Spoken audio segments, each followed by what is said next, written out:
9. For many people who are blind or vision impaired, a guide dog is their means to mobility and independence in the community. Today is International Guide Dog Day, celebrating the extraordinary work of these furry companions and raising awareness of their status as a working animal.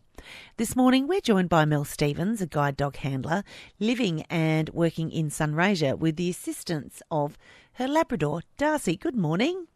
Good morning. So tell us, what is International Guide Dog Day all about? So International Guide Dog Day is about raising awareness and acceptance of guide dogs out in the community and educating people about what guide dogs do and what they can do for their handlers. So how long have you had an assistance or had the assistance of a guide dog? So it's a dog guide really, isn't it? Well, the official term is dog guide, so that people don't get confused because there's different organisations that call it different things. So yes, the official term is dog guide. I've had my dog guide for 6.5 years. He has recently retired only a couple of months ago now, but yeah, 6.5 years he worked. So what happens to Darcy after he retires? Do you get a new one, then you got 2 dogs? Yep, pretty much. Oh, that's good. You're going to collect them as you go along. Yep.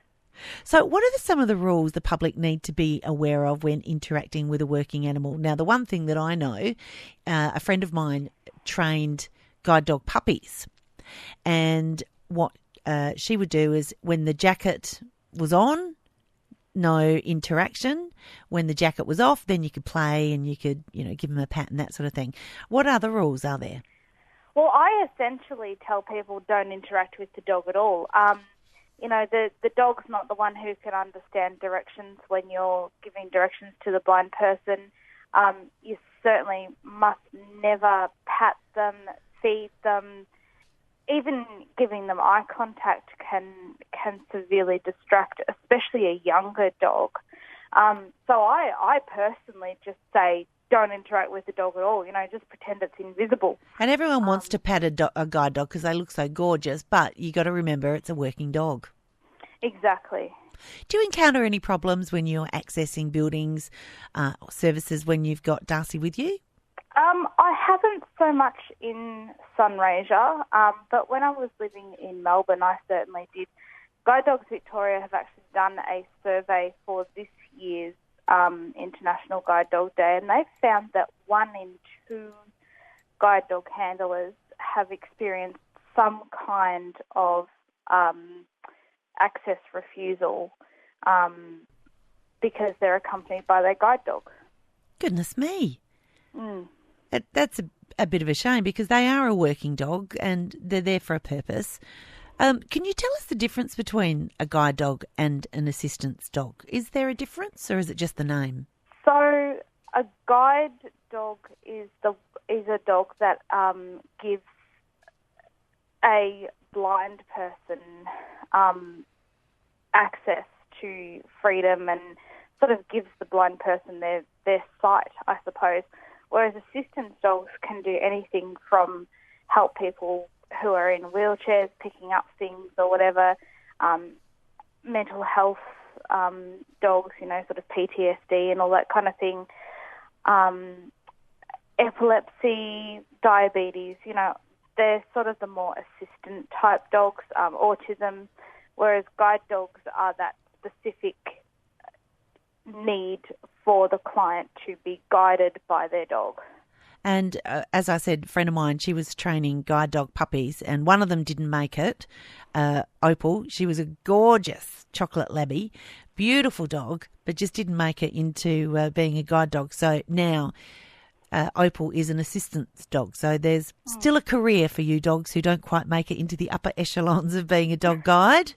There certainly are, yeah. There's lots and lots of different careers that they can be put into if they don't make it as a guide, and especially if they're healthy as well. They do prefer to try and put them in different careers rather than just, release them as pets. Yeah, and a beautiful dog, but just not quite smart enough to do what was required or easily trained or didn't pick it up quick enough.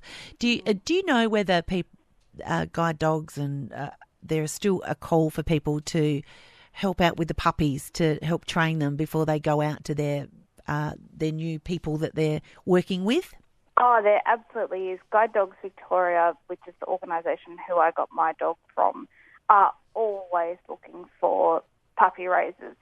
But unfortunately, there isn't any scope for that kind of thing in our district because all of their breeding and everything is in Melbourne. So and you have to be able to get to Melbourne to do stuff, so they don't offer it to places like Mildura and Swan Hill and that sort of. I think they might be possibly doing some stuff in Bendigo and Geelong, but not up here, no. Well, it might be something that they can look into, because I'm sure there'd be plenty of people who'd like to give a helping hand. How are you going to celebrate International Guide Dogs Day with Darcy?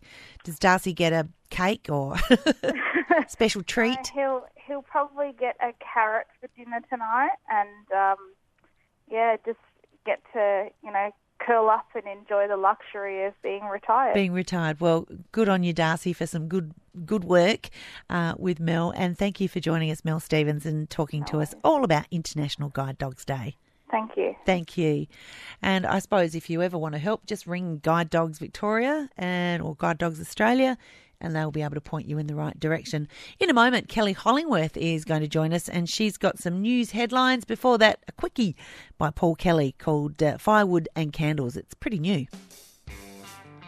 Probably came out in 2017. I'd say it's one of my favourites, actually.